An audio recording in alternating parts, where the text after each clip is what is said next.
Hey, how's it going? Welcome to Cleave to Antiquity. My name is Ben, and I'm joined by the one, the only Jay Dyer. What's going on, brother? What's up, man? Glad to be back with you. Had a great time at the conference in the Supra with you, and glad to be back on your channel. Yeah, man, that was a great time. Are you going to do the conference again next year? I would imagine so. Of course, it's up to Father Vladimir, but my assumption is that he would probably want to do it, and he'd probably want to try to expand it. I know Neil's really hyped about expanding it to maybe get, instead of 200 people, maybe getting 300, 400, 500 people. Yeah, there was a lot of people at this last conference. I was telling my wife, I'm like, you should have came because I got her a ticket to go anyway, but she ended up having to work because she's getting a promotion, so she's like locked in right now. But I was like, I could have convinced her that I was actually famous because a bunch of people came up and were like, "Hey, you're Cleve," you know. I was like, I could have tricked her, man. You don't get that anywhere else except for like the The Orthodox ortho world, yeah. Yeah. But that was a good time, man. But thanks for coming on the show. This will be an interesting talk, kind of a little bit controversial, but I think good info, stuff that nobody's really talking about. It's kind of shocking to me. I feel like people don't really know the geopolitical backdrop to what is going on. This is all kind of just coming out of the blue for a lot of people. So I'm excited to have this discussion for sure. Thanks for having me on, man. Yeah, I love to talk about this topic. It's it's one that I've covered for a long time, and I never shy away from it. But you're right, it is kind of controversial, and hopefully we can bring some clarity and some insight. I approach it not as a conspiracy theorist, but as somebody that really tries to get into the actual geopolitical texts and the history. And we've done many interviews with experts and specialists even in this field. We've done interviews with my buddy Mark Hackert, who's Serbian Orthodox guy, and he's a Russia analyst. He did his grad work on history of Russia and Russian language studies. So he's done a lot of really deep research into old KGB texts that were only recently translated. And then we did an interview some years back with Metropolitan Jonah on the history of the Russian church, because that's an area that he also knows quite a bit in. And then, of course, Jim Jotras as well. We've done many, many interviews going back 6-7 years with Jim. So I apologize, I am a little bit still congested and sick, but we'll make it work. Yeah, absolutely. I saw that interview with Metropolitan Jonah. It was very good. So there's a lot of things that have happened in the past year. So we have now an American Pope. We've got the anti-Russian pro-EP narrative that is emerging in the United States. As far as we saw this with that one representative that was posting Joe Wilson. Rep Joe Wilson, that was posting basically a kind of dialectic. He was like, look, these are the two versions of orthodoxy. And then you have the EP, which is like, this is the nice, kind of Americanized or more amenable to American values orthodoxy. And then you've got, the wicked, evil Russian, Orthodox. Right. There's this kind of dialectic that's emerging. You see it also, some of the prep work kind of taking place right now. We see in the Greek Orthodox Archdiocese right now, they're fighting for control of parishes financially.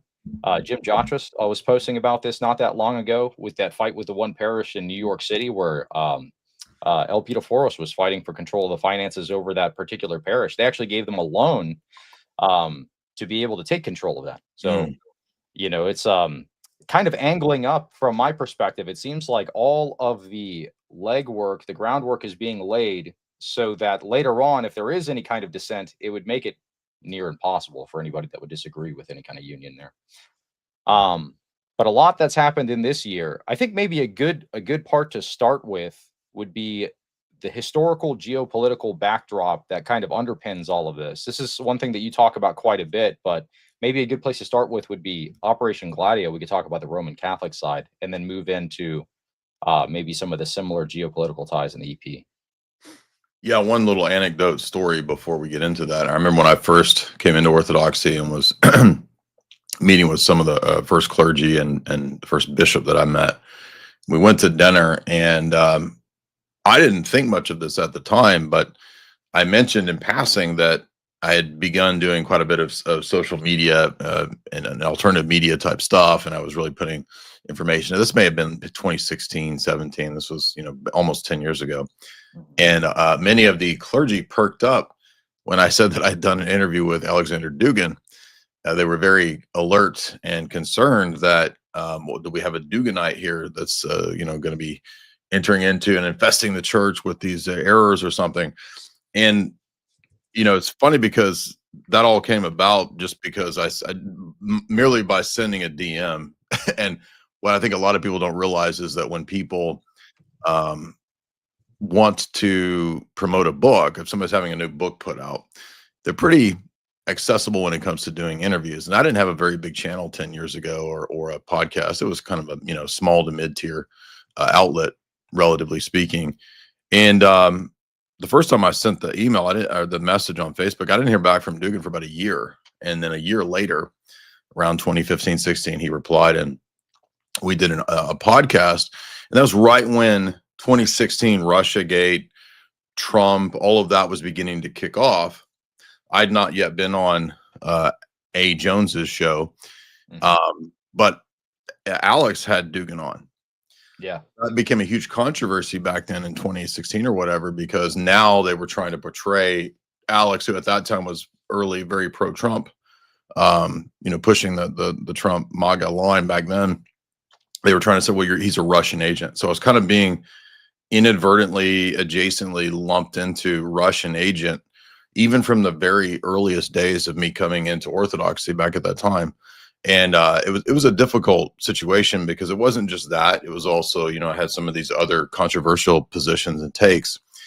And I would also do podcasts on the relationship between intelligence agencies, NGOs, think tanks, and the church as a form of soft power. So I think from the outset, for me, this has kind of been an immediate problem or struggle with being in the world of Orthodoxy. And it did obviously contribute to, why I ended up ultimately at a ROCOR church. But people should understand too, that contrary to Representative Joe Wilson, ROCOR is pretty much independent. It's in communion with the Moscow Patriarchate, but Moscow Patriarch doesn't tell us everything to do or whatever. So there's quite a bit of independence and freedom to, disagree with this or that policy or this or that geopolitical stance. So a lot of this is I think built on boomer era people with Cold War era mindsets and misconceptions about where we are now today, what the concerns are now today. Someone like Joe Wilson, I think, considers this sort of a, holdover. The Russians are the bad people. But just think about the failure of the Russiagate narrative, the Russia collusion narrative with Trump. I said day one, I made a video in 2017 calling it out as fake. Eventually, I was totally vindicated in that analysis because it was all cooked up by British intelligence and Christopher Steele, the Steele dossier, et cetera, out of the UK as a targeted political situation. Now, that doesn't mean I'm wholesale behind everything Trump does. I have plenty of criticisms of Trump, and I've always had those criticisms from day one. But definitely the Russia collusion narrative was concocted and was obviously part of a kind of a psychological warfare political campaign. So to bring that full circle back to Gladio, maybe before we get into Gladio, I rambled quite a bit there. If you have anything to say on that, it's your show. I'll let you reply. But suffice to say, Dugan, I think, is a very marginal kind of figure. I don't really think he has that much influence and power. I think that, he's got a lot of these kind of fringy type of views. And even from the first time I did that interview with Dugan, it was when his book, Fourth Political Theory, came out. I read the book and had significant disagreements with the last chapter. The last chapter was very Gnostic. I don't know that Eurasianism, where Islam and Christianity unite in some sort of cultural, war against Western liberalism. I don't really think that's very feasible. So I've never really been totally on board with that stuff. I just, as a person coming out of academia, I read a lot of geopolitical stuff. I read all the, big guys like Brzezinski, Kissinger, Jacques Attali. So it seemed natural to me to read somebody like a Dugan and try to have a conversation. But, so a lot of people will just sort of draw conclusions from merely talking to somebody or doing an interview, even if you stress all the areas where you disagree. That's kind of died away, though. That was a significant criticism 10 years ago. But we're still sort of lingering in, as you noted, I think, this era of this older generation of people that are Americanized in the Orthodox Church specifically, and Americanism is first and foremost above Orthodoxy. I've seen this, since I came in, and it's more important for them to be an Americanist or to hold to the Enlightenment ideals of Americanism than traditional Orthodox ideas. I think that the solution is the other way around. Orthodoxy should come first, the ethos of Orthodoxy, and then we judge that. We judge Americanism through that, right? Not the other way around. So I think that's a big part of the picture here. And that's not to cast aspersions on all boomers. Of course, there's many great boomers in the Orthodox world. My godfather, Dean Arnold, I love him to death. Jim Jotras, great dude, love him to death. So there's plenty of great, baby boomers. But before we get to Gladio, I'm sorry, I'll let you reply here to any of that if you want to.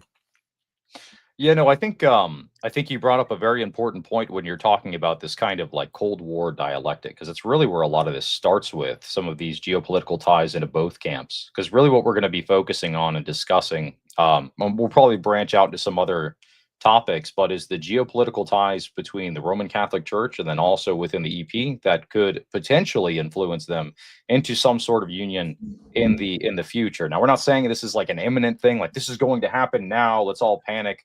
So I don't think that's the case. Usually it's about 2 steps forward, 1 step back, so on and so forth. We're going to make, the statements to the opposition. But what I would like to examine today, I guess, is some of the geopolitical backdrop. I've got a lot of information. I've reported on this for quite some time regarding some of the geopolitical ties of the EP, specifically during the time of the Cold War, which is actually, interestingly enough, the same time that these same geopolitical ties kind of present themselves into the Roman Catholic Church.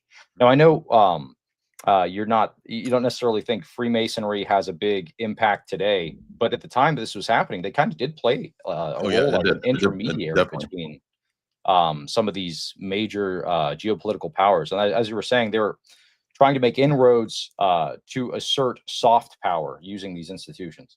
And you really have to realize the kind of dialectic there. Once they have the inroads into the Roman Catholic Church, they have some standing within Europe. But then you look at the East. Well, what's going on there? They're trying to push back against Soviet power. So they need to get their foothold where they can. And where they tried to do that was basically within the Ecumenical Patriarchate, which we'll talk about in a little bit. Yeah, exactly. I mean, I think you're right to point to both sectors here, both Orthodoxy and the Roman Catholic world would definitely play huge roles in the Cold War, and also the evangelical world too. We can't forget that even figures like Billy Graham were discussed by the CIA as figures that could be kind of mouthpieces for Western theism, evangelical Christianity, etc., also being crucial forms of soft power. And to bring that to the present day, you can even see that in the Ukraine today. In fact, the CIA State Department put a lot of money and support behind a lot of charismatic groups, believe it or not, in the Ukraine, because charismaticism, ecumenism, because ultimately it has its roots in being kind of a Western geopolitical project. It would play a key role in helping to dislodge and break up the Orthodox ethos that existed in the Ukraine, so that they could much more easily sort of split the country and move it into under the sphere of Western influence of the Anglo powers, so to speak. But yeah, to bring in the Roman Catholic world, and I think the Roman Catholic world is easier to see in this regard because the papacy is such a focal point for that whole for the West and Christianity in general. And, for the Roman communion, when the papacy changes or does something significant in this way, everyone can see it. So when we have a massive change in the doctrine or the theology or the ethos of Vatican II, for example, with ecumenism and whatnot, we might be tempted to think that there's only theology nerds behind this. But in reality, when I was a trad cat, especially, the more I got into the history of the church and geopolitics and studying espionage, even in grad school, I started to realize that no, actually, there's other factors at play. There are geopolitical power block interests that definitely want to see. I mean, if you were the state, imagine yourself as a ruler, a president. You're at the CIA, the State Department. Wouldn't you want powerful institution like the Vatican, with almost 1 billion adherents back then, that could turn this whole engine right towards the West. That's a huge, tremendous entity. And so now it's just natural to power struggles and power relations that you would want that. But it was the same for the Soviets. The Soviets also had many programs that targeted Catholic clergy, targeted the Vatican. They had spies in the Vatican. In fact, there's actually a good book by a CIA guy that we covered on my channel. His name's Eric Koehler, Koehler. And I think he's a writer. He used to be in the CIA, and then he's a writer post-CIA about espionage topics and espionage history. He wrote a book about Soviet spies in the Vatican, and I recommend that book because it's from the establishment basically saying, yeah, this is what the CIA was involved in. Yeah, this is why Gladio, was kind of necessary. But I also recommend people read the critical appraisals of Gladio too. Like Paul Williams is a Catholic writer, and he's kind of the opposite of the Paul Koehler perspective, where he writes a book saying, this is really a signifier of high-level corruption in the Vatican, and particularly in the church in Italy. So the focus of Operation Gladio was what's called stay-behind units, where they would train people who were sort of black ops guys, sabotage guys, assassins, you name it, to be able to engage in radical big T type actions should there be a Soviet NKVD Stalinist invasion of Europe. So the justification was the Cold War necessitates this kind of an emergency scenario in the case of Russia expanding into Europe. And so I think to be nuanced, we can understand why people would think that way. So this is not about a good guy, bad guy thing. Okay, we're not saying everybody on this side is bad or whatever in the Catholic Church. I understand the modus operandi and why they would have thought this way. The problem is that when you allow yourself to make these big level alliances with entities like the Central Intelligence Agency or the Soviets as well, you're then kind of in bed with, and you're kind of locked into a relationship that's very difficult to untangle from. And with Gladio, it's not just about these cells that were trained to stay behind big T events and assassinations. It also ends up being high level money laundering and weapons trafficking, banking, you name it, at the level of the Vatican Bank, all sort of masterminded by people like William Colby, Alan Dulles, Cord Meyer, other famous CIA operatives, and probably most famously James Jesus Angleton, who was, I think, at the Rome, the CIA desk in Rome before Colby was. And Colby was interesting too, because he's a tragic figure in that he was this key Cold Warrior guy, very involved in setting up the relationship between the CIA and Pius XII's Vatican Bank. And then he ends up, after many years of being a traditional Latin Mass attending Catholic, he just disappears one day on his boat. So this is the problem, that even if you serve the system and these guys, you're still very disposable. Yeah. And that's what you have to understand, I think, is that this is not the domain of people acting ethically and fair and morally, and they don't care about, set aside your concern for theology, spurgism, and accuracy. This is about power relations. This is about compromise, blackmail. It's Epstein type stuff. And I think that, just to kind of put a cap on this, the most shocking thing probably about the Gladio stuff was when it pertained to, and this came out in the Italian press, by the way, when it pertained to the clergy, it reached all the way up to the cardinals in Italy, and many of them had been compromised through figures connected to organized crime, like Michele Sindona and Licio Gelli, who was the partisan of many of the P2 lodges. And these were sort of weird Masonic lodges that weren't communistic, they were actually fascist. So there were some of these lodges that were left over after Mussolini, because Mussolini had a period where he persecuted and tried to get rid of Freemasonry. He didn't get rid of all of them, because some of these lodges that remained were actually pro-Mussolini. So there was a handful of these P2 lodges that they're called. Propaganda Due is what that stands for. And they were utilized by the CIA via, according to Williams, Henry Kissinger. So Kissinger seems to be, according to to Williams and another guy wrote a PhD thesis on this. Daniel Ganser wrote NATO's Secret Armies. Now, again, these are not conspiracy books. This is an academic text. I want people to understand that what I'm citing for you today, and books like Michael Graziano's book, Aaron into the Wilderness, the CIA and Religion, these aren't conspiracy texts. These are out of the world of academia. So they're much more credible and sourced than, you know, David Icke's theories about what happened, right?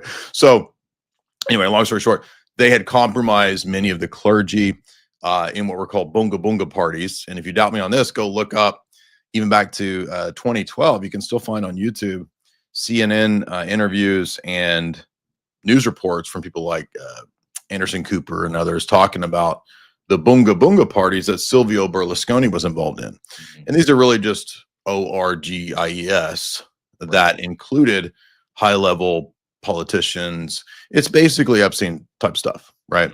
And that was going on, according to Williams, even at the time of the late 60s and 70s, as part of Gladio, to ensure that people would be on the right side, so to speak.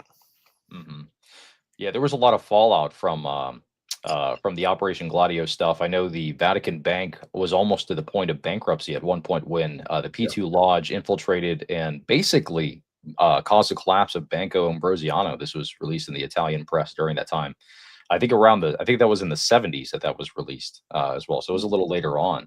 But what a lot of people, they hear all of this stuff and maybe they're not able to process it. They hear Freemasonry, they hear the CIA, they hear the Roman Catholic Church, collusion. It's like, oh, this is, you know, conspiracy theory stuff. But how do these things all tie in? I mean, just look at the founding of the United States of America. We've had Freemasonic ties since the very beginning. Our George Washington, first president, was a prolific Freemason. In one of his letters that he wrote immediately after he was elected, he basically wrote back to his lodge and he said, "I will always serve the interests of the lodge by which I am a member, or in which I am a member of." So these ties are very deep. And what they basically have done throughout history is played the role of power broker. And we see this in several different theaters. We see this not only within Gladio, we also see this around the same time during the Cold War. They're very active. We see them playing the role of power broker between the OSS and the soon to be Ecumenical Patriarch Athenagoras. So I think that might be a good segue to talk about that. I have a lot of information on that particular topic. I could share a little bit, and if you want to dive into it, I can. Go ahead.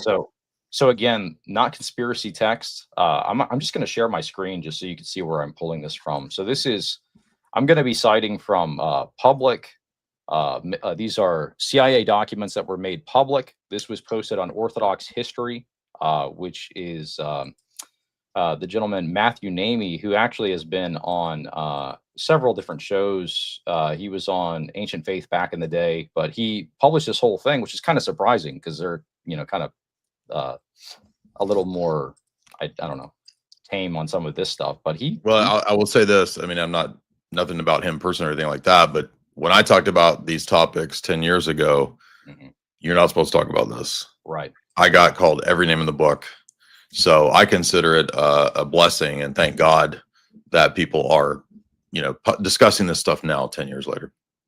Absolutely. Yeah, it's very interesting. This is certainly a controversial topic, but I feel like it needs to be discussed because what I've realized, it's a bit of a blessing for me because I've been reporting on this for so long. That going into the Orthodox Church, I'm not going to be scandalized when I see these things pop up. I'm already prepared. I'm able to see that. So I think it's good that we don't shy away from this stuff. We have to tell people kind of what the history was. So they're not. You're absolutely right. One point on that, Cleve. I think you're so right on that. And the reason that it might as well just be addressed is because even if we were to try to take some sort of practical, pragmatic approach that it's not worth addressing these things, let's just kind of shove it away, somebody's going to bring it up. Yes. And if we're in the age now where everything basically just makes it onto Twitter, whether we like it or not. So given that reality, we might as well address it. If it's the 1990s, I understand not really making that public. It's not that relevant to the laity. It doesn't matter. But we're not in the 1990s. We're in 2025. We're in Buck Rogers. Everything's going to be potentially out there now. So we might as well address it. Absolutely. Yeah, I think it's something that needs to be addressed. But one of the beauties about the Orthodox Church is that we have a conciliar church governance system, so that kind of protects us from a Yep. lot of this stuff. Even if there were to be somebody who was maybe influenced by state actors, so on and so forth, Right. it's not the end of orthodoxy. We've seen this several times throughout church history, where the Patriarch of Constantinople has been in the past a heretic. So I mean, it's not an ender for our system. Well, and also the state as an entity trying to control or install bishops, right? It's not everybody knows about KGB bishops, NKVD bishops. We've all heard this coming out of the Cold War, but people forget that there were Arian emperors that tried to install and control the church with Arian priests and bishops. There were iconoclast emperors that try to control and steer the church. And one evidence, I think, that the church is the true church is that if those emperors couldn't turn the church into some big heresy factory, it's the true church because they tried everything to do so. Mm-hmm. All right, I'm going to go ahead and share my screen, and I'm just going to dive through some of these documents here in this article that was actually very, very good. This is on Orthodox history. This is Matthew Namey was the author of this article here. So this is a statement from the Greek Archbishop at the time, soon to be Ecumenical Patriarch Athenagoras. This was the Greek Archbishop to the Proto-CIA, basically the OSS. Your directions will be executed faithfully. This was a public letter that was released. So I'm going to go ahead and I'll read the pertinent citation here, and then I'm going to jump into part 2 of his article here. So in an OSS, I'm going to zoom in so you can actually read this.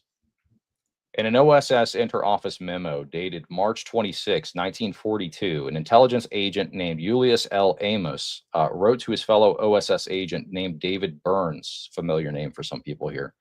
The Archbishop was extremely pleased at having met and lunched with you. He has told me that the entire facilities of his organization are at our disposal. He puts it in these words: I have 3 bishops, 300 priests, and a large and far-flung organization. Every one under my order is under yours. You may command them for any service you require. There will be no questions asked, and your directions will be executed faithfully. Please tell Mr. Burns for me that this is so. So the context of this letter is we are in the heat of the basically what's ramping up to be the Cold War. The then soon-to-be Patriarch Athenagoras, he's now Archbishop, is basically writing back and forth between the OSS, letting him know that his people are at his disposal, whatever can serve the United States cause at the time when they were kind of at conflict with the Russians. And here's a picture after. This is right before he is made Ecumenical Patriarch. President Truman and Archbishop Athenagoras basically meeting. He's, kissing the president's head here. So the more, I guess, so this is a very shocking statement. He's basically just pledging his undying support for an intelligence agency. So Now, can I add to that real quick? And I don't want to steal your thunder because I want you to go through this article as much as you want, but this is very relevant to ecumenism because Athenagoras is precisely the patriarch that meets with Paul VI to announce that we're all one church again. There's no more anathemas, supposedly, and we can try to move towards reunion. That's the famous, meeting between Athenagoras and Paul VI. But if we know the history of Paul VI, and I know quite a bit about him from being a trad cat for many years, Paul VI was also helped to come into office by the CIA, and that comes from many Catholic writers, not just critics like Paul Williams, but even John Kaler in his book admits that the CIA was very nervous about the overtures that John the 23rd gave to the Soviets. John the 23rd was beginning to do these really suspicious sort of ecumenical parties and actions and celebrations. This is discussed in Xavier Wren's book on him. And then on Vatican II, I should say. And then he had this idea that the Soviets weren't that bad and that perhaps we could have this open sort of aggiornamento, he called it, and rapprochement, perhaps. This really worried a lot of people in the CIA. And so they wanted to be sure that the next person coming in would be on board. And so they actually met with Montini before he became Pope. And they basically said, Kissinger wants you. We're going to make sure that it's you, to be clear that we don't get into anything dealing with the Vatican Bank. Now, there's a lot of trad cats that have what's called the Siri thesis, Cardinal Siri, and all this. But whatever is going on with the Siri thesis and Cardinal Siri, they were concerned that when he was when he was considered a potential electee, he was going to look into the Vatican Bank. John Paul I, this is another reason that he died, most likely, was also interested in looking at the Vatican Bank. So this touches directly on Gladio, P2, and the CIA connection to the Vatican Bank, because, as I mentioned with William Colby, it's Colby that initially helped set up the first $65 million loan from the OSS, or from the CIA, I should say, to the Vatican Bank in 1947. So there's this long-standing relationship, again, going back to Pius XII's era, and that can't be touched or messed with. At the same time, the CIA believes, and this is actually not just from all the histories of ecumenism that you could read, including the David Wimhoff book, but even though I didn't expect this when I read the Graziano text, that when he talks about ecumenism, he speaks of it as something that the OSS and CIA were absolutely supportive of. Yeah. They were huge supporters of ecumenism because they felt like if they could get Paul VI and Athenagoras together, if they could reunite the church in this sort of new ecumenist movement, this would be a powerful force against Sovietism in the Cold War. Yep, absolutely. Yeah, that was kind of you see that ramping up now in the political discourse. They're trying to drive this dialectic between Russian Orthodoxy and this kind of Americanized ecumenical patriarchate orthodoxy, and they're trying to make this dialectic very clear. And you see people like Rep. Joe Wilson publicly calling for investigations of ROCOR churches, so on and so forth. So this is still happening today, and it's not a coincidence that these meetings and all of these things that are circulating, the statement by the archons, which was basically saying that the UOC church, it was like attacking the OCU parishioner, so on and so forth. Did you see that statement? The Greek archons? I could actually pull that up. Yeah, archons accuse the UOC of targeting and killing members of the OCU. So we see multiple statements like this. There was a statement by El Pitaforos not too long ago, very recently. I'll just go ahead and read that. It says, Russia presented itself as a protector of orthodoxy. This was after the visit between Leo and Bartholomew. This is a statement by El Pitaforos. He's talking about the collapse of Syria during the revolution, the recent revolution. He says one of the best things that happened was it was released from the Russian tutelage. He's trying to draw this dialectic here.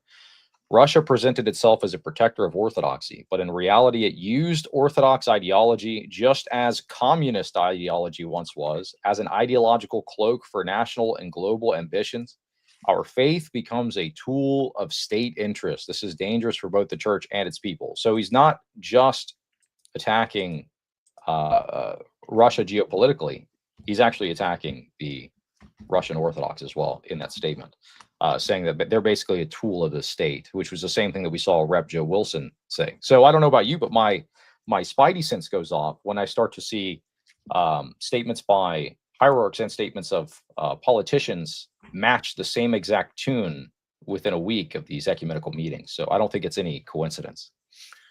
No, and in fact, we know that this link is absolutely verified. In fact, there's many articles going back many years over at orthochristian.com that detailed the intimate connection between former CIA heads, John McCain, State Department, even publicly lauding and praising their actions and operations on Twitter in Ukraine in setting up the schismatic church, using a formerly defrocked guy named Dumenko, formerly of the KGB, who the Patriarch of Constantinople previously said was defrocked. So suddenly now he's all good, everything's cool. And we got to remember that the EP reversed its own stance on the schism in Ukraine, presumably because of U.S. and State Department pressure. Mike Pompeo, who was the CIA director at the time, even publicly talked about how happy he was that he had helped Zelensky create this schism in the Orthodox Church. So that's all public record, and you can just find tons of archived articles at Ortho Christian. Yep, absolutely. And when the U.S. aid spending became public, they realized that a lot of this was actually going towards funding disunity within that UOC-OCU conflict there. So this is basically intelligence agencies funneling money to drive division within this region. and it's to disrupt, basically from their standpoint, Russia's efforts. But also what it does is it drives disunity within the church itself. Yes, and they did the same thing, by the way, in Macedonia. The exact same move with Orthodoxy there. They've tried it in places like Georgia as well. So it's the same model. So this is not some unique thing. They'll run the same sort of script in a lot of those, Baltic area countries. Mm-hmm. Yeah, we see it time and time again. All right, let me dive into this, and then I'll give you the floor after I go through this article here, because I think this will be interesting. This is probably something that people don't know very much about. So this was the deposition of Maximus V, and this is according to CIA records that were made public. So this is Maximus V being deposed, and then the propping up of Archbishop Athenagoras, who then becomes the Ecumenical Patriarch Athenagoras. Who, for those of you that are not familiar, he was the Patriarch Athenagoras was a level 30. He was a 33-degree Freemason. This is actually public record. If you were to look at the Greek Freemasonic Lodge, they actually have him listed on their website as a 33rd degree Mason. So he did have Freemasonic ties there. So that probably played. That part is not in this article, but that probably played a link as far as how they made contact to him to begin with, because they typically do play that role as kind of power brokers there. There's also, prior to I forget the guy's name, but the guy prior to Athenagoras, there's also a declassified cable with him as well, talking to the OSS. Anyway, sorry, go ahead. Yep, no worries. All right, so I'm going to dive into this. So basically, the context of this. So we remember in the previous article we were looking. The OSS had already made contact with the then Archbishop Athenagoras. He pledged the service of all of his bishops and his priests to the OSS during the Cold War. So this okay, was, I'm sorry. Hold on. I'm sorry. You had the picture up of. Are you reading the one that has Maximus V at the top? Yes. Okay, that's the other one. I'm sorry. That's who I was talking about. I have to look at two different screens. So Maximus V is the other one that I was talking about. Yep, absolutely. Yeah, that's actually going to be discussed a little bit in this Okay, article. I'm sorry. Go ahead.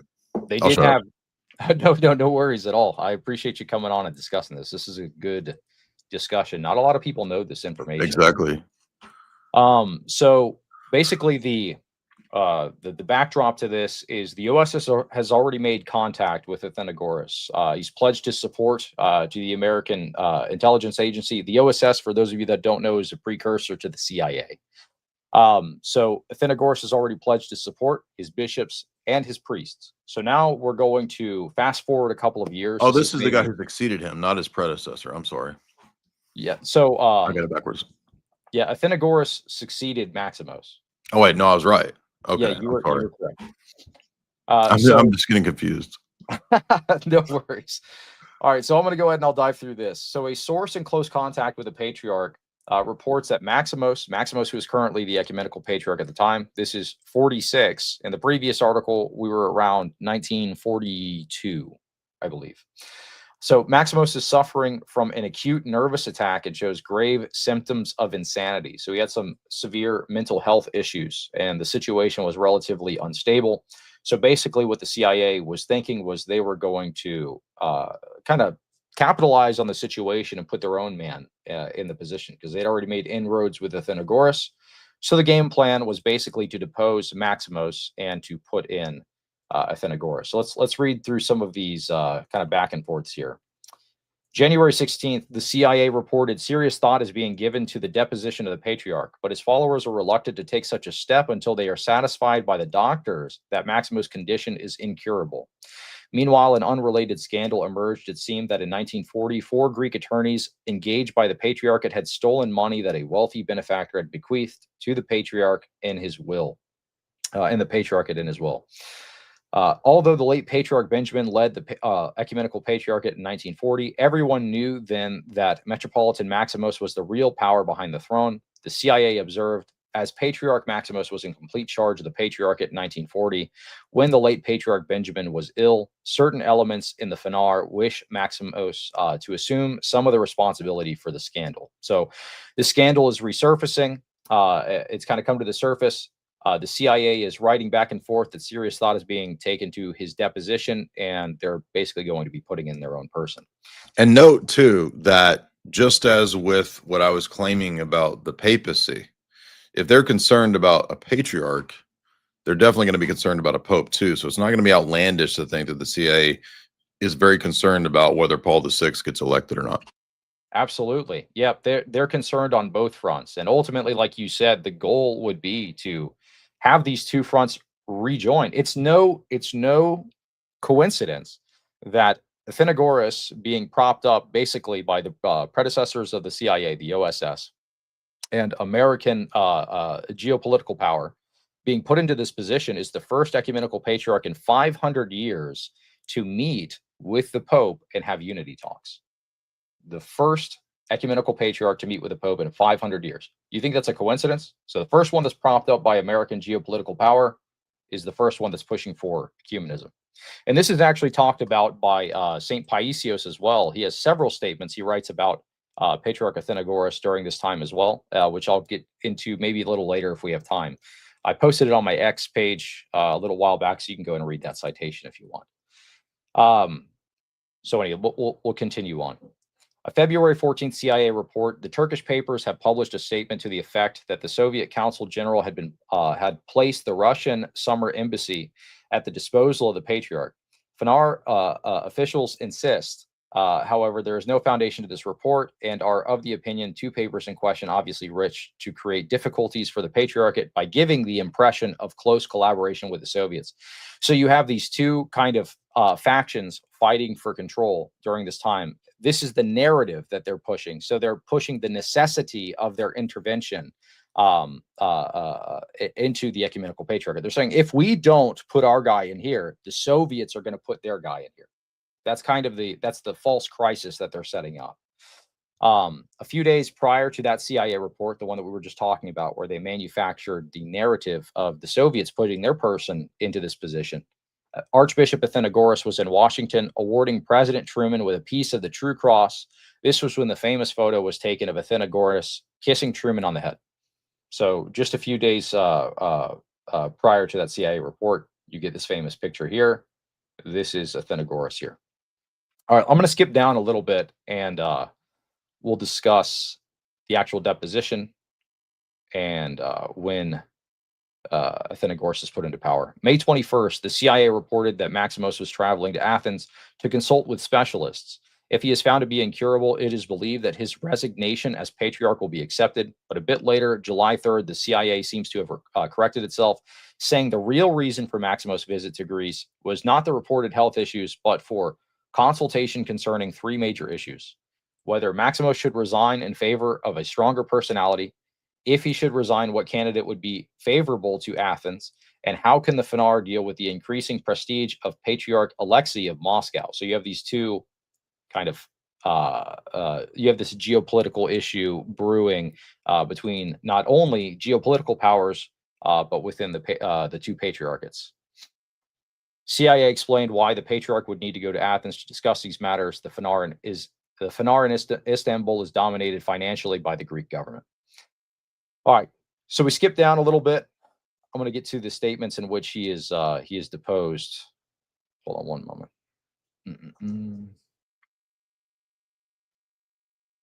Anyway, so long story short, the CIA helps in the deposition of Maximus and places Athenagoras on the ecumenical patriarchal throne. So a new day had dawned for the ecumenical patriarchate and for world orthodoxy. With Athenagoras on the throne, the U.S. finally had a reliable, stable leader that could help in the fight against communism. So again, you have this Cold War kind of rhetoric here. This is all about the fight against communism. That's why this is necessary. That's why these inroads were necessary. The same exact rhetoric that you see with the links between the OSS and the Roman Catholic Church during the time of Operation Gladio. This is a necessary evil. We have to, ally with these people because it's all about the fight against communism. Amongst all sorts of evidence for this, see the 1951 CIA report. Anyway, I'm going to link this document in the link to this video, but this is pertinent information. So we have the Patriarch Athenagoras at the time, who basically, when he was an archbishop, pledged his full support to the OSS. I mean, it doesn't get much more clear than that. I have X amount of bishops. I have X amount of priests. They are all under your command. We won't ask any questions. That's basically what he says to him. Yeah, exactly. And to tie this in also to the Roman Catholic world, you had back in the 1950s under the direction of a guy named C.D. Jackson, who worked in psychological warfare for the CIA. He also worked in Hollywood, by the way. He came up with this idea called the Doctrinal Warfare Program, and you can actually look up these documents. One is called the Psychology Strategy Board Directive D33 or PSB D33. This is a declassified effort to counter communist ideology through propaganda, cultural, and doctrinal influence, targeting institutions like the Roman Catholic Church. In 2002, there were FOIA documents that got some of these, but it was fully declassified in 2013. So the full-on C.D. Jackson, Edward P. Lilly doctrinal warfare program was declassified, which basically proves all of this. So it's not a conspiracy theory. You have to understand that what we're talking about here are real declassified cables, discussions, communiques, and documents that discuss how to turn these religious institutions into forms of American soft power. Now, you might say, well, but it's justified because we got to fight the atheistic Soviets. Well, the problem is when you make this sort of an alliance, when you say, as the Patriarch did here, all of my priests and my whole jurisdiction is at your disposal, you're opening it up to a lot of corruption. That's the problem here, because now you're basically saying we have a new master. It's basically choosing two masters, right? Or choosing between two different thieves, as one article put it. So you have KGB and you've got the CIA. And even though, yeah, it might be the case that a lot of people were aided by British intelligence and the CIA when they fled Bolsheviks, when they fled the NKVD, when they fled the Soviets, when they fled Ceausescu in Romania. I know, Orthodox priests that were under Romanian persecution, for example, who've come to the West. And they don't all immediately just love and worship the CIA. They point out that now you're under the same thing that we were under. You're going into, the sort of communist socialist persecution in America that we went through where we fled. So they're recognizing the same things. And these agencies and these institutions are not your friend. They're really engines of power. They're not necessarily, they're only as good as the people that are in those institutions. And if the institutions are staffed with woke, purple-haired people, as the CIA has been for a long time, it's not gonna be a good thing for the church.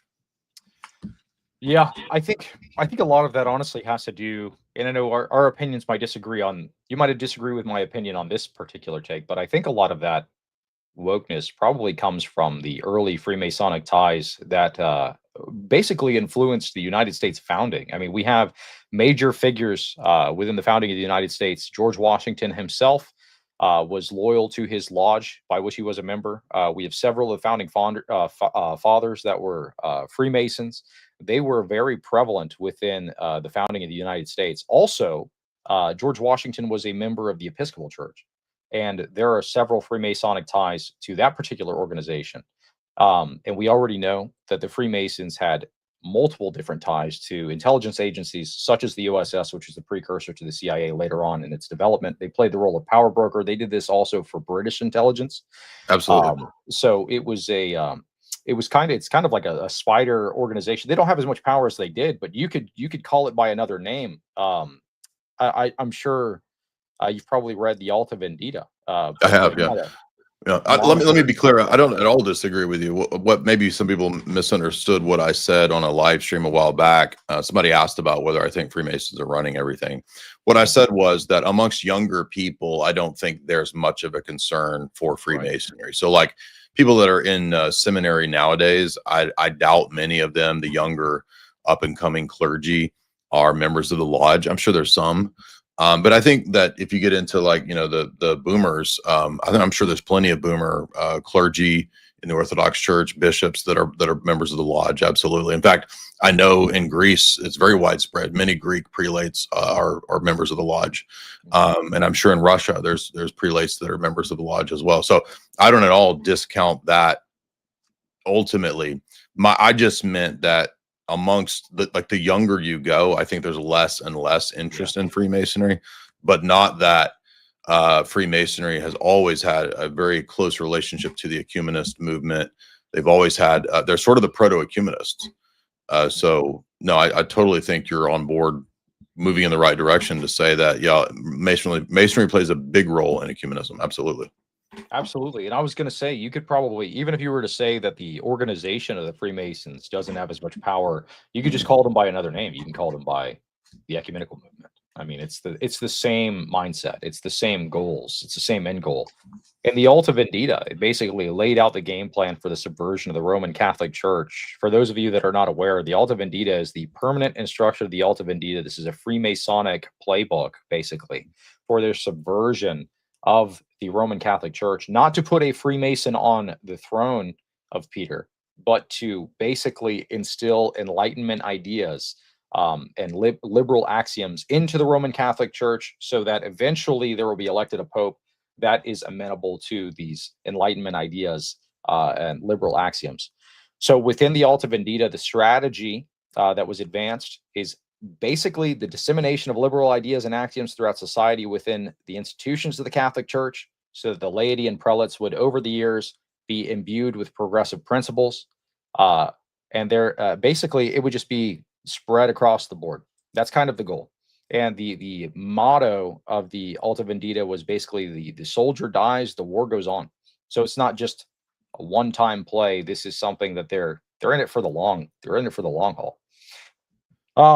I mean, ultimately, it seems like it's had some effect. The reason I bring it up at all, so we look at the Freemasonic ties of Athenagoras, right? He was a member of the lodge, the Greek lodge. He was a 33rd degree Freemason, and we look at the current Archbishop of the Greek Orthodox Archdiocese, who wrote the foreword to a book on geopolitics that was written by Master Mason Nicholas Laus. Nicholas Laus, yes. I used to interact and debate with Laus on Facebook. And funny you said that. I was going to bring up Laus as an example of a modern Greek Orthodox rabid Mason. So you went right where I was going to go. Yeah. Yeah. We've got the mind meld going on right now, man. By the way, the guy, also the guy that was involved in the Greek church calendar issue was a Mason too, like 100 years or over 100 years ago. His name is Metaxaxis. Yeah, there's another one of these guys going back even further that was a Mason too. Do you know what I'm talking about? No. So when I'm sure there was, but this was, so when you had the old calendar schism in Greece, one of the reasons that the schism happened was because the Patriarch was a Freemason, if I recall. I'm not saying that makes schism good. I'm just saying, like, because it's a really complicated issue. I'm looking this up, but anyway, go ahead. Yeah, we literally have an icon where Athenagoras is depicted as outside of the church. Yep, and they have the demon of Freemasonry behind him in that arc icon. Yep, I've seen that as well. Yeah, but Archbishop Elpidophoros wrote the introduction to the Greek version of the book by Master Mason Nicholas Laus, titled Geopolitics. So if you want to check out this book and you're watching this live stream, that book is titled Geopolitics. This is what Elpidophoros wrote. And this basically this book is about Freemasonic subversion of political systems. By the way, Matthew Nami at Orthodox History, I just realized he has an article on this. It's called A Brief Life of Melitios Metaxakis, and he is the ecumenist Freemasonic patriarch in the 1920s. Yep. So it definitely played a role, I think, in some of these ties and changes. So he wrote Elpidophoros wrote the foreword to the book Geopolitics. This is basically what he wrote in it. He wrote, "With great joy and deep satisfaction, I read the work of the exceptional intellectual Nicholas Laus in this area of philosophy, theology, and politics. It is a bright work which is filled with an academic strictness and also great boldness. With all my soul, I congratulate Nicholas Laus for his sharpness during the writing of this work, which fills a great absence in this area of philosophy, theology, and political science. So he writes the foreword and endorses this book on Freemasonic political subversion. We were just talking about the Alta Vendita, and what were the goals of that? Dissemination of Enlightenment ideas and liberal axioms amongst these kind of theological frameworks. So let's fast forward to Francis, some of the statements that were made by him. All religions are a path to heaven, that kind of thing. You actually see Elpidophoros say just about the same statement, not that long after Francis said it. So where do you think these ties come from? That's just kind of where my mind goes. Is it seems like they did their task in these two particular areas. Yeah, I remember when I was a trad cat back in the 2000s, when I first read the Alta Vendita, I was kind of blown away, and it prompted me to then go and read at that time, Vatican's response, because you had several popes going all the way back to the 1700s during the time of the French Revolution that had actually written encyclicals against Freemasonry, warning that they had a plot to destroy Christian civilization. Yeah. I think one of the Clements was one of the first in the 1700s, all the way up to Leo XIII's famous encyclical Humani Generis, which is a really expansive rejection of all the Freemasonic principles, which he calls in that work organized naturalism. So same strategy here, and it's not accidental that the Freemasonic patriarchs are saying the same thing as the post-Vatican II popes are saying. Mm-hmm. Absolutely. All right, let me take a moment. I'm going to get to some super chats, and then we can continue with this discussion here. This is a great discussion. Templar, good to see you, man. Great collab. And next, we need Ben on Alex Jones. That'd be awesome. I don't think that would ever happen, but that would be cool. James, $5. Thank you so much. Jay, have you noticed the trend of Presbyterian and CREC groups sending missionaries to Orthodox countries? Do you think it's organic or influenced? I have a lot of questions about Doug Wilson. I mean, I've interacted with that group going all the way back to the early 2000s when I first left Reformed theology for, at that time, Catholicism. And I remember having some email dialogue things trying to set up a debate with either Douglas Jones, who was at that time Doug Wilson's right-hand man, or Doug Wilson. I don't think Doug Wilson ever replied, but I had a significant back and forth with Doug Jones.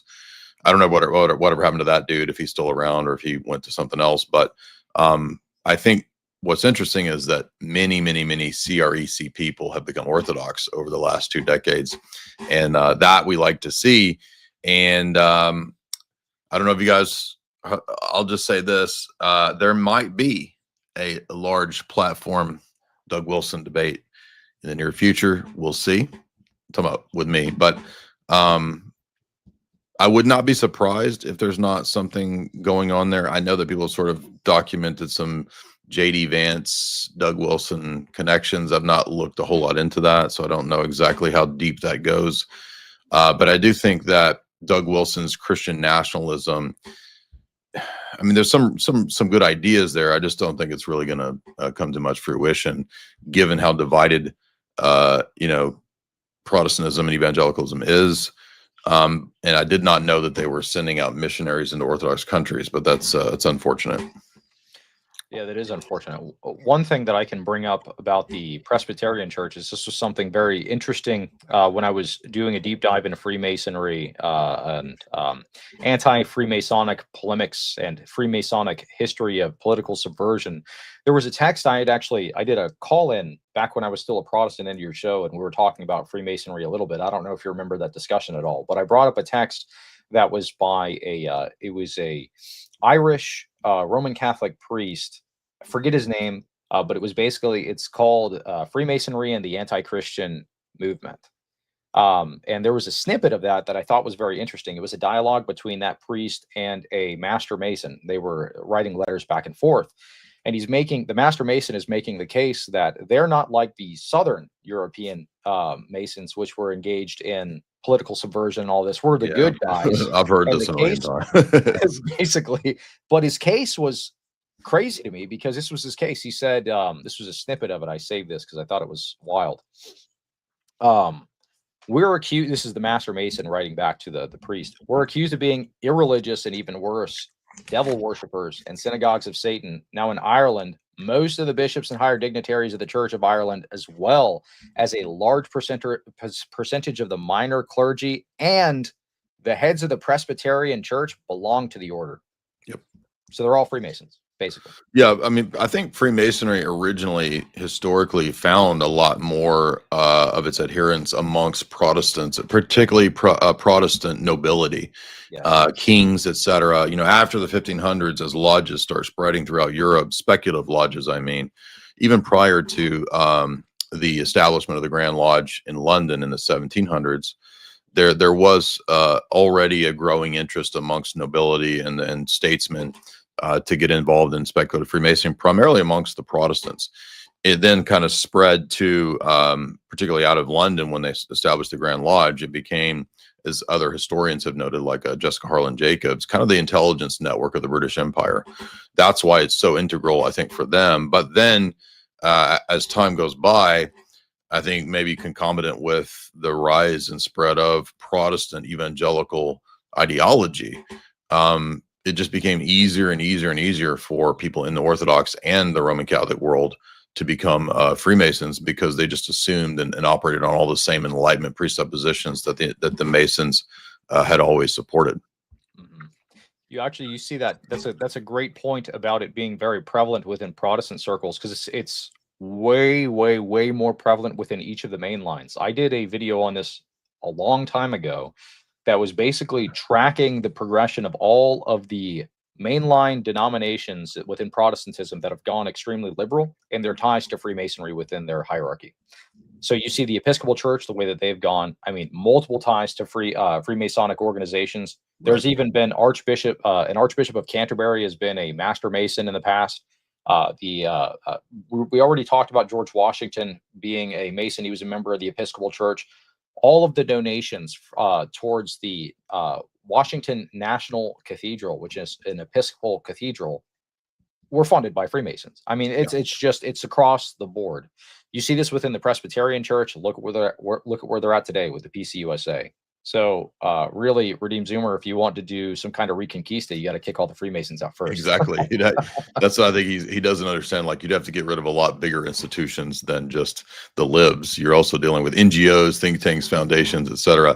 And just to give a shout out to our friend Rachel Wilson, she wrote a really good article to see this point, which also applies to Freemasonic infiltration and subversion. She wrote an article on her Substack called "How Big Foundation Money is Subverting Traditional Christianity," and she goes through a lot of NGOs, a lot of think tanks, a lot of big, Rockefeller Foundation type things, Ford Foundation, Eli Lilly, all these kinds of things will put tons and tons of money into churches and say things like, well, we'll build you a seminary building, but you're going to install the people that we want to teach your seminary.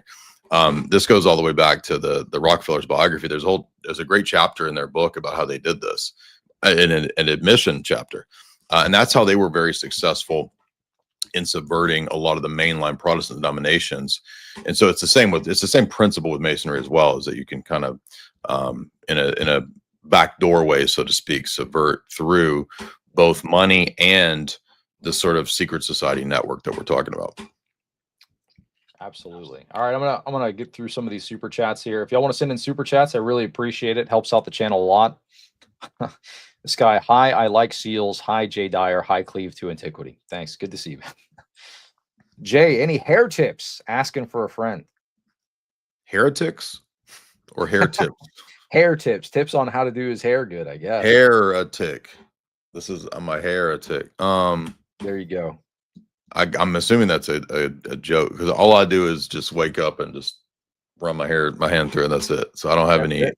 I'm a heterosexual man. I don't give hair tips. There you go. Penny, $10 here for this type of content and discussion. Thank you both for the reading y'all do and share with us and sharing these sources with us. Absolutely. Yeah, this is a good discussion. Yeah, I think this needs to be talked about more, because I didn't see anybody bringing up these points when any of these talks were happening. It's like nobody was. They're just kind of like, oh, well, I don't think they're focusing on the theology aspect. But that really doesn't have much to do with these unification talks, to be honest.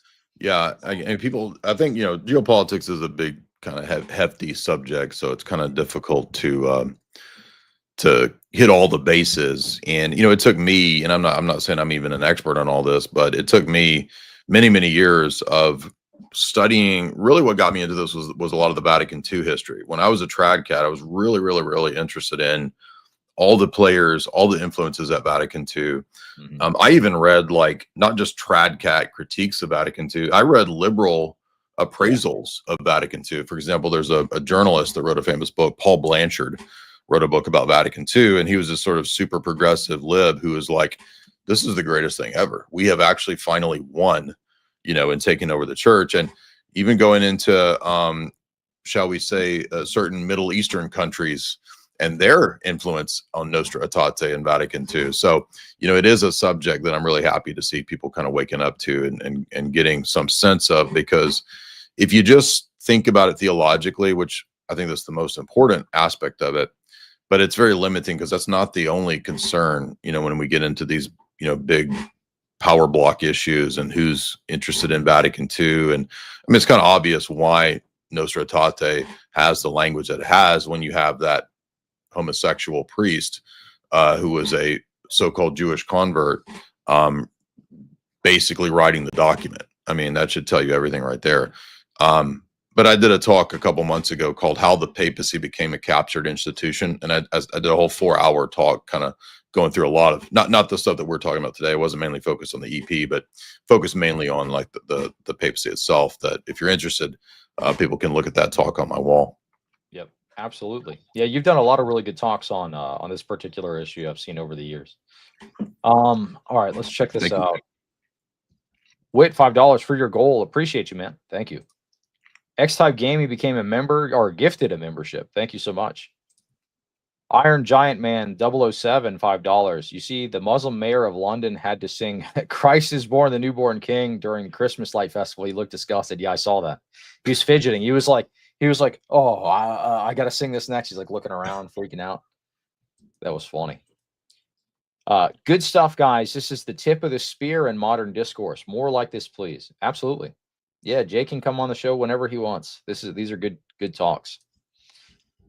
Let's see. Yeah, you got a nice crowd here, almost 600, I think, looks like. Yeah, I think people are really interested in this particular discussion. I think people aren't talking about this side of this thing. Well, we were warning for many years. In fact, if I recall, there's a podcast about 7 years ago on my channel about the coming push for this union with the EP in Rome. No, there's two, actually. There's one called The Spooky Subversion of Orthodoxy, talking about spooks and spies. And then there's one about the EP in Rome, more theologically focused. That was about 7 or 8 years ago. Interesting. We're not really doing theological questions today, but I appreciate your super chat, my friend. God bless you. Come back for one of the Q&A streams, and we do more theological stuff, and I'll, have priests on that can answer your theology questions. Trey, $10. Being new to Orthodoxy, observing the most basic differences between Orthodoxy and quote-unquote Catholicism reveals the incompatibility of the two. What could be the motive of the Pope's ecumenical outreach? That's a good question, because it's kind of what we're discussing today. Well, on a very basic level, I mean, the papacy is all about and has always been about numbers. So just think about the papacy as the world's oldest megachurch. And I think you can go back to, the 11th century. The best book on this by far is the Papadakis Meyendorff book on the papacy from 1100 to 1453, and or for the 11th century to 1453, because they really go into the geopolitical turn. Certainly the papacy had geopolitical interest prior to that. But with the Gregorian reforms, there's a very key switch. And this is admitted by Catholic historians. You can read Yves Congar, you can read Francis Dvornik, both of whom, are Roman Catholic, writing about this key shift period in the 11th century when the papacy really takes on a world power approach. That's when we get Dictatus Papae. A couple centuries later, we get Unam Sanctum, saying that you have to believe in the temporal supremacy to be saved. So I think that's a key time to look at, that 11th century. And that's even when you had German kings, Frankish kings, German kings were appointing the Pope for almost 100 years. so much for Caesaropapism, or Right. saying that the East is Caesaropapist or whatever. I mean, that's papal Caesarism right there. So that's, I think, where you can go back to see the real roots of this. I think Florence is another example. If you read the Ostromov book, you get the picture of how the Medicis were very interested in a geopolitical union, supposedly to fight the Turks, this kind of stuff. But all the false union councils, they always have a kind of a geopolitical motive as well. It's not just about the theology. But if you're the papacy, we made this argument when Sneck was on, back when Fratelli Tutti came out. Why wouldn't you want to be the Pope of all the world religions? Right. Peter's not just the key holder for the Roman see and communion. Why not be the key holder and the head of all the religions in concentric circles? That's kind of the model you get if you read Fratelli Tutti. Is the Pope's kind of here in the center. This is Rome. Outside, that's the Orthodox, then the Anglicans, then the Protestants, then the non-denominationalists, and then even the Muslims. So just pure power, I think, can tell you right there why the Pope would want mega numbers and to be the head of a giant syncretist religion.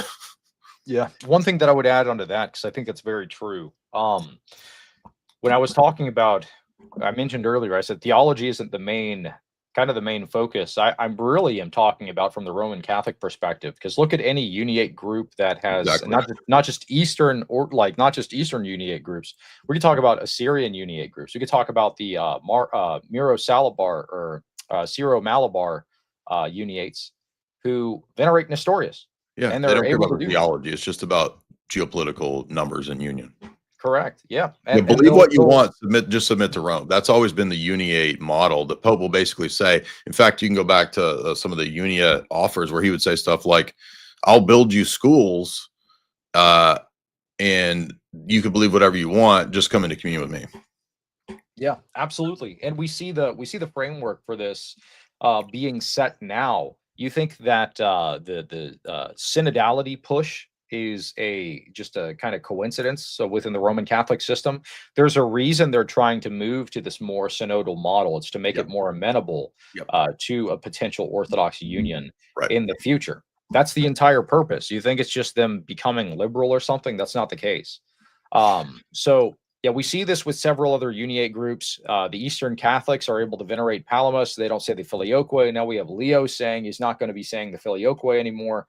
Exactly. These are major moves in that direction. So the framework isn't just being placed on the Orthodox side with the EP and Elpidophoros taking control over churches financially, so that they can't put up any kind of opposition if there were to be some kind of false union.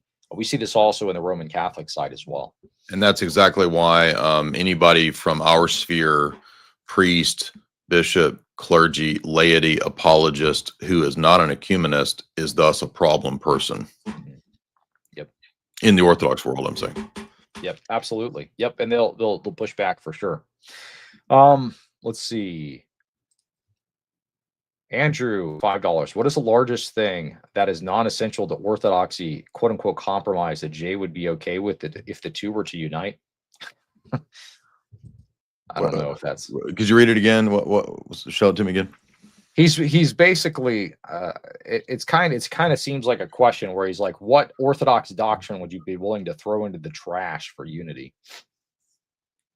I mean, I think you could probably come up with some things that are adiaphora or not dogmatic. I'd have to think about it for a minute. I mean, I really just tend to focus on the 30 or so things. I would focus on the 30-ish things that are kind of points of non-compromise. And then anything outside of those things, I still cannot find my tweet from several years ago where I have found a list of these from Metropolitan Seraphim and Piraeus, but I'd have to think about that. I don't know. That's a tough one. James, $5. Jay, when can we expect a collab with Father Stephen DeYoung? He defended you on this very show not too long ago. Thank you for your work, man. Yeah, he did when he was on the show. Oh yeah, I'm gonna always be open to that. I think I even maybe mentioned that back when Orthodox Shahada had Father Stephen DeYoung on when they were reading his Religion of the Apostles book. I just haven't got to the book yet is really the only reason I haven't reached out, because if I'm going to have somebody on, I don't want to be like, oh yeah, I didn't read your book, but you want to come on. So maybe I need to get through the text first before I set it, but I'd absolutely be able to would be willing to. He challenged you to a debate on Twin Peaks, man. What? That could be fun. Why are you running? No. It could be fun. Yeah, I'm running because I'm scared. Yeah, running because you're scared of the Twin Peaks debate. It's over. It's over. What I didn't even. I heard him say that, but I didn't really get the like. Does he just doesn't like it, or what was the? I think that's what the joke was. Okay, yeah. okay, that could be funny. Yeah. He was saying that was the only disagreement you guys have was Twin Peaks. That's all funny. Right, let's see. A member chatted in. Thanks for being a member. York writers claim conservatism based on the schism from extreme Italian right, which is the difference between. I don't know what you're talking about, but thanks for chatting. Oh, he's talking about the York Rite Masons, I think. Yes. Yeah. Yeah, and that was one of the guys that argued with me one time. This is years ago. He was actually a CREC guy, and he was a York Rite. I'm not saying everybody in the CREC is in the, but I'm saying this guy was, and he was like, "Oh, Jay, you gotta let me explain to you that York Rite Masonry is the real Christian Masonry and all this stuff." I was just like, "Yeah, whatever, dude." I didn't find it convincing. $2 super chat from Michael. Thank you. Paris, $5 super chat. I would like to see some NKDV and KGB archives published about the Russian church, like the appointed patriarch since 1943 from Stalin, etc. That would be really interesting. I mean, you should reach out to Mark Hackard because he would know all about that. He's translated a lot of those KGB archives and stuff into English. Val Orthodox, $10. Good to see you, man. Good chat, gents. For turkey hair transplants, talk about for me, and do an IRL stream with Erhan while there. Me and David Erhan will probably do a stream when I get back from my cruise next week. So we'll probably be hanging out there. How much time do you have, Jay? You said you're going with Ted Cruz? Ted Cruz, yeah. I'm gonna go hang out with Ted Cruz next week. We're gonna go. I'm just joking. We're to strike up a deal. I got to go through a Freemasonic ritual first. You got to go join the Southern Confederate Scottish Lodge of the Sons of Israel. I just made up a lodge, but it sounds real. That's true. Yeah, you'll see me in some Wikipedia article later on. But how long do you have, Jay? Do you have more that you want to add to this discussion, or whatever you want to do? I mean, I can. You're going to have to make a decision because I'll talk forever about Gladio, and I mean, it's entirely up to you, man. Yeah, let's keep going. This is good stuff. Yeah, I want to. Let me throw this in here. Here's a pretty wild one. In Michael Graziano's academic text, just to give you an idea of how kind of crazy the OSS and CIA have been when it comes to religion. They came up with this idea for an ecumenist project. They didn't actually end up doing it, but I thought this was funny. I've never heard anybody talk about this, but I'll just read a little bit of it. Retired intelligence officers received strange mail at times. In 1976, a Catholic priest named Father John Ireland Gallery wrote to CIA operative Ed Lansdale with a plan for world peace. The great religious traditions of the West were squabbling too much. Father Gallery thought that Turkish Muslims and Greek Christians were always at each other's throats over Cyprus, and the Soviets were waiting to pounce. Father Gallery then suggested a creative solution: get NATO to rebuild the ancient city of Ephesus along the Turkish coast. Using the Vatican's archives to figure out what ancient buildings existed in Ephesus, Father Gallery thought that a new holy city, second to Jerusalem, could be rebuilt to heal the 1,000-year schism with the Orthodox. They could also bring Greece and Turkey into union against the Soviets, the real enemy. This NATO peace project might seem to be an odd suggestion, but it had a lot going for it. Rebuilding Ephesus would supply the free world with a religious center of gravity, a place that major Western religions could then call home. This was an existentially important topic because it was the West's religious backbone that enabled it to challenge communism's godless aggression. As an added bonus, NATO would strengthen its ties with Israel and rebuild ancient synagogues in Ephesus. Gallery wanted Ed Lansdale to know that the American taxpayers should not fear, even though they would pay for it. Secretary of Defense Donald Rumsfeld offered to set up a meeting with President Gerald Ford if they had gone through with this plan, but they didn't. So there's an example of what we've been talking about. And I don't know this, but the Ephesus Project, well, that sounds curiously like Francis's Abu Dhabi multi-faith center, doesn't it? So I think they just went with some other thing. And then the last thing I'll mention is that Ed Lansdale also came up with the idea, which they didn't actually do, but this gives you an idea how just ruthless they are. The idea of a staged second coming of Christ. Buried in the footnote of a 1975 bureaucratic memorandum was a audacious plan of Ed Lansdale to use Christian eschatology to manipulate Cuba to oppose Castro. More simply, he wanted to use the CIA to simulate a second coming of Christ over Cuba. Under oath, CIA officer Thomas Parrott testified, this was an example of Lansdale's perspicacity. He had a wonderful plan to get rid of Castro. This would be the spreading of the word, the second coming of Christ, that it was imminent and that Christ was going to fight against Castro, who was the Antichrist. They ended up not doing this because it was kind of outlandish, but it gives you an idea of the type of religious manipulation that the CIA is absolutely involved in. Yeah, there was a lot.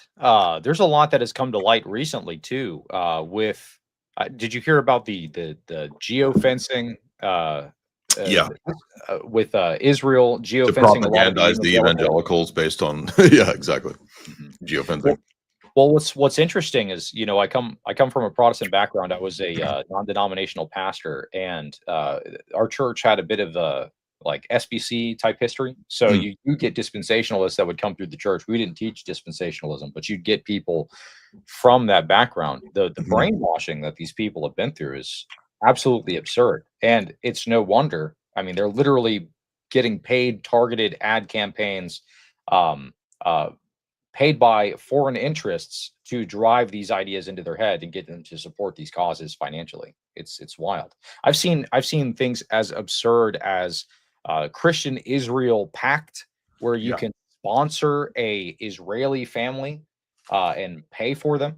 It's like you know, you have like the old ads where they have like the dogs like in the arms of the angel, but it's just like a it's like a sad Sarah McLaughlin. But it's, you're actually just paying for some Jewish chick's breast enlargement, probably. Pretty much, yeah. Their nose. That's why you're cleavage to antiquity. You were just paying for those Jewish chicks to get big old knockers. That's what was going on. That's right. It's cleavage to antiquity. You can sponsor big knockers. Send me a $50 super chat. That's why Ben Shapiro's sister has what she has. Cleavage to antiquity was behind that. That was. It was me all along. You can thank me for the Khazar milkers there. By the way, I'm glad you mentioned that, because that whole evangelical domain is another awesome example of religious engineering, not so much from CIA State Department, but obviously Rothschild, Israeli interest, wanting to convince American evangelicals through things like, as you said, dispensationalism, Scofield Study Bible, that Russia and China are Gog and Magog, and we're locked in an end times conflict. We recently covered this on my channel with discussions about Calvary Chapel, their history of promoting a lot of that stuff, Dallas Theological Seminary. So that Hal Lindsey and his late great planet Earth. Yeah, I saw a stream you did not that long ago where you were talking about within the evangelical music industry, there's a lot of intelligence interaction there. You want to talk about that a little bit, maybe? I don't know if you remember. Remind me what I don't remember that one specifically, but I'm not. I think it was. I don't remember if it was Katy Perry. It was one of these pop stars that had. Yeah. Oh, okay. Yeah. So basically, Katy Perry's dad is a megachurch pastor. A lot of people don't know that, but prior to being this pastor, he was involved in a lot of odd kind of situations and connections. He used to hand out LSD with Tim Leary, so he was kind of in those. And of course, Tim Leary was openly part of CIA operations and projects to hand out LSD and kind of get people experimenting and tuning out, tune in, turn on, drop out, whatever his phrase is. He actually brags about this too. You can still find the clip on YouTube. If you doubt me, he says, you can thank the CIA for all the, 60s LSD stuff. So it's interesting that, Katy Perry's dad was involved in that. And granted, maybe he later turned around or whatever. He may have been a sincere convert at some point. But, she describes her upbringing as very weird, kind of Pentecostal and authentic kind of Christianity. And I actually tend to believe Katy in that case. Not that I'm excusing all of her sort of, pop star stuff, but he was also involved in some sort of mega church that ended up in a big scandal. I'm not accusing him of being directly involved in the scandal. I don't know the details of it, but whatever mega church he was involved in, there was some adjacent, as is usually the case with, multi-million-dollar mega churches. There's some money laundering scandal going on there.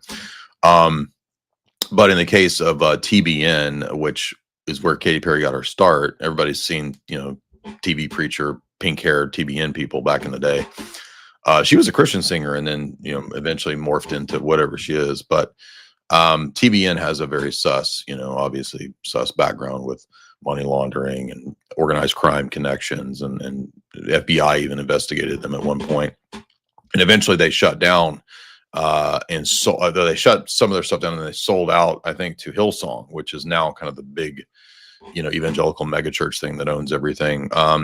I've not looked into a lot of CIA intelligence connections necessarily to Hillsong, but John Adams, who's a longtime friend, musician and researcher, he's the one that kind of hit me to the fact that Calvary Chapel, which was created by people coming out of military intelligence and the CIA, they actually birthed the Christian music scene, which I didn't even know that. So I'm not saying that CIA operatives are sitting around like literally mind controlling every Christian musician, but it's a very clearly kind of tailored, created thing, if that makes sense. And I think that that makes it kind of suspect. Not that Keith Green is a CIA operative or whatever, but you know what I'm saying. Yeah, well, it's not just a matter of being like a good singer or something. Like, you could be very talented and never make it anywhere. You kind of almost have to be picked up, especially in the, like, if you want to be like a megastar, you want to be one of the mainstream individuals. It almost seems like you do have to be picked up by one of these interest groups and sponsored. Exactly. And I know you were talking about that a bit in your lecture on the subject, but I absolutely agree. And going back to the religious realm, it almost seems like in order to get into these positions, like in the Roman Catholic Church, you have to be. I was talking about this with DPH not that long ago, and we were talking about the benefits of the Orthodox system of governance versus the Roman Catholic system of governance. It's not very difficult to compromise one guy. It's not difficult at all. I mean, it would be super easy to subvert one individual in an institution, and then his successors are basically going to be in line with the predecessor had. And that's basically what Francis did. If you were following that at all, Tim Gordon did a good discussion on this. He had some of the best coverage when Leo was elected. He prior to Leo's election and post that, he did a whole expose on Lavender Mafia stuff, St. Gallen Mafia stuff. He was going into subversion of these institutions, as well as some of the things that were set up before Leo's election and then after. He was one of the only Roman Catholics, I think, that actually called it when Leo was elected that he's going to be a Francis 2.0. Because this was an individual that had met with Francis several times. There were reports that were published that he had met with him like every Saturday or something. So this was obviously set up for him to succeed Francis. We knew that he was going to carry on the legacy. His own brother said he was going to carry on the legacy of Francis, and he actually knew. What was it? It was before the Cardinals had even finished voting. that his brother was basically the next pope. It was ridiculous. I mean, there was all sorts of stuff that were circulated about this, but yeah, that's the beauty. That goes into this super chat question that was asked. Inemini asks, I was testing YouTube, won't let me type out Masons. It's getting censored for some reason. Question: do other jurisdictions have known high-level Masons? I think the concern behind this question is, well, now that I know this information, like, what do I do? You know, is this a defeater for our worldview? Absolutely not. I knew this before I even stepped a foot into an Orthodox church. This was all stuff that I had been engaging in. I think, if anything, it's a testimony to the power of the Orthodox system of governance. It is actually divinely guided by God. And the way that God had set up the church is not so that one person who's easily subverted is basically, he's like, you know, uh, what's that term you use from Dune? Cuisinart Kwisatz. Haderach. Yeah, Yeah, basically the universal super being. Yeah. basically. So it's not as if there is like one universal super being or whatever that's like ruling over the entirety of Christendom. No, it's Hmm. synodal church governance. So that way, if you do have these, you know, one particular patriarchate that ends up being used for geopolitical means, you have all of these other jurisdictions that can kind of help to keep that in check. But what doesn't help is when we decide that we're just going to be quiet about these issues, because if they don't get pushback, then they go forward as planned. And these things happen a lot quicker. It's kind of the purpose of them doing these meetings. From my perspective, it seems like to see what the reaction is, Yeah, how to much test the pushback water. they are going to get. They're kind of like they're dipping a toe in the water. Yeah. It's two steps forward, one step back. Oh, dip my toe in the water. I'm going to kind of backtrack a little bit. We'll see how they react. Oh, nope, too much blowback. Oh, I got too much blowback after I baptized the you know, the baby of the gay couple. Now I gotta take a couple steps back. Or that was like with a fiducia supplicans. They came out and they were saying, you can bless gay couples. Boom, huge explosion, massive pushback. And then, oh, later, oh, well, actually, we're just talking about the individuals. Yeah. So we'll, you know. Yeah, I noticed this when I was a trad cat that, you know, I would always be frustrated with the bureaucraties of the Vatican, that they would always throw bones. You know, it's like things would get really, really bad, and then the Vatican would throw a bone to the trads. Oh, maybe we'll let you have a Latin mass. This is back under like John Paul II and Benedict, right? Because I remember when Benedict was elected, there was this you know, great trad hope that everybody was just very, oh, he's gonna do the motu proprio, and we're gonna have the Latin mass restored, and there was this air of hope, which was soon dashed because it didn't really go anywhere. And again, you know, the shutting down the Latin mass, I think, is another huge indicator. Not that Latin is magical, but you know, it's a clear indicator of a kind of destruction of the liturgical heritage of the West. So, you know, the more that you would see that kind of, as you said, two steps forward, one step back approach. I mean, these are people who are, you know, experts. I'm talking about the Vatican is very, I mean, it's the world's oldest existing propaganda outlet. And if you don't know that, that's what the Holy Office is. The Holy Office of the Inquisition was also known for being kind of the Holy Office of propaganda. That's originally where it comes from. So the notion of propaganda itself is a kind of an invention in the modern world. It's an invention actually of the Vatican. People don't know that, but so they're very adept at the strategy of how to rule and how to keep people in line. And when you start sensing that, oh, you know, people think you're going too lib, well, throw a bone to the trads, and then that'll kind of, you know, the pendulum will swing back this way, right? But it's also a technique of moving the Overton window to, you can do something really radical, walk it back, do something even more radical, walk it back. And while you do this, you just kind of, as everybody, hopefully everybody knows what moving the Overton window is, right? So that's what they do. Yeah. You could definitely see it very clearly with what happened in the Vatican not that long ago with the LGBT pilgrimage. Yes. And they that was the big explosion, moving the Overton window in that direction. Yep.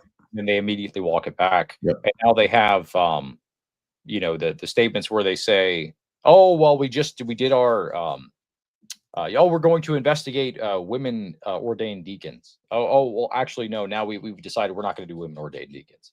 Yeah, but just a couple of months ago, you were doing an entire LGBT pilgrimage into the Vatican where the Pope literally sent a bishop that was on record stating that he was pro giving unrepentant sodomites the Eucharist.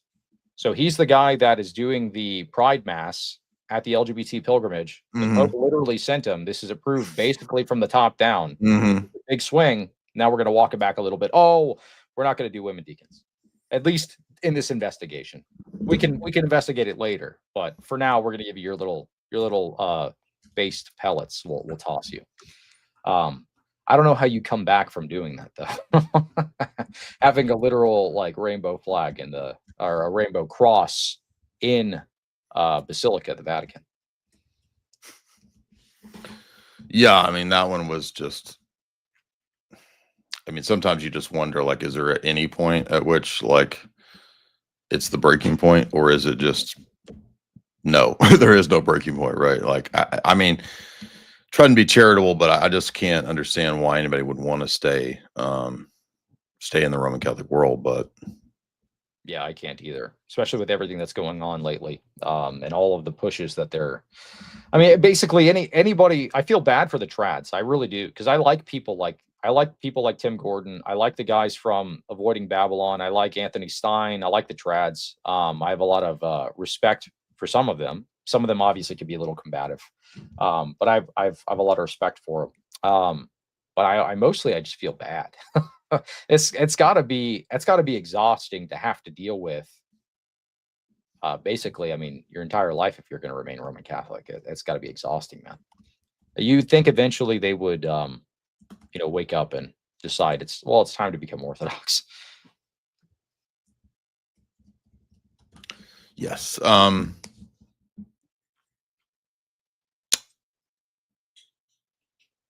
don't know who's.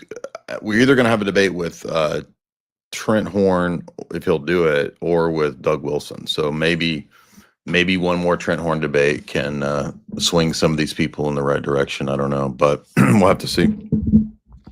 Yeah, that'll be interesting, man. But this has been a good discussion. A lot of really interesting stuff covered in this talk. Anything you want to plug before we kind of wrap up here?